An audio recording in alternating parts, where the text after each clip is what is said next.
The Tennessee Titans travel to Indianapolis to face the Colts on Sunday.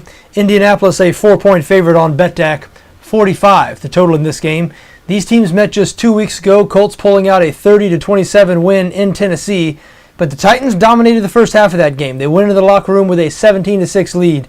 Andrew Luck got hot in the second half, but these teams looked pretty evenly matched, and since then, the Titans went on the road, pulled out a win over the Oakland Raiders, and the Colts were blown out in Arizona. Cardinals winning that game 40-11. So they do have that win against the Titans sandwiched in there, but the game right before the Tennessee game, the Colts were beaten 38-8 by the St. Louis Rams in Indianapolis. And then, of course, last week's performance, that 29-point loss to the Arizona Cardinals. So something is wrong in Indianapolis, no question about it. Really, the Colts haven't been the same on offense since losing leading receiver Reggie Wayne at the end of that win over the Denver Broncos. Wayne was Andrew Luck's go-to guy, and the Colts are a pass-first offense. They've tried to run the ball a little more this season with Pep Hamilton as the offensive coordinator. They just haven't had much success. At this point, their early season trade to acquire running back Trent Richardson from the Cleveland Browns, a trade in which they surrendered a first-round pick, that looks like a total bust. Richardson does not look like the best running back on the team. That looks like it's Donald Brown, and Brown is average at best if you're talking about starting running backs around the NFL. So Colts average fewer than 5 yards per carry, fewer than 4 yards per carry. They're actually closer to 3 yards per carry. Richardson slightly under 3 yards per carry since arriving in Indianapolis.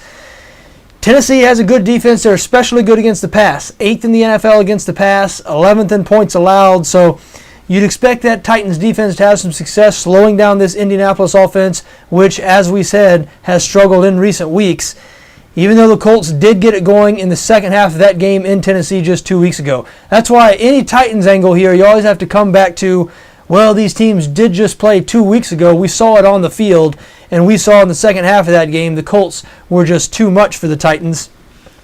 Now, the Titans have been the best road team in the NFL to back this season, 5-0 against the spread on the road. So, hey, you might save 4 points, a little bit much in this situation. Tennessee's been a great road team. Might be a good idea to back the Titans.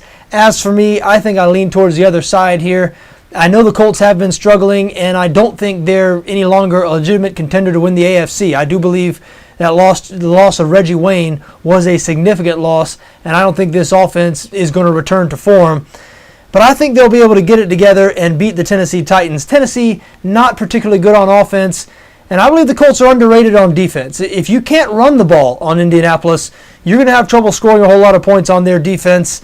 And Tennessee, even though they had some success running the ball in the first half 2 weeks ago with Chris Johnson, the Colts were able to gang up on Johnson, slow that down in the second half. Not sure Ryan Fitzpatrick is going to be able to beat the Colts with his arm. So I do have an Indianapolis -4 lean in this game.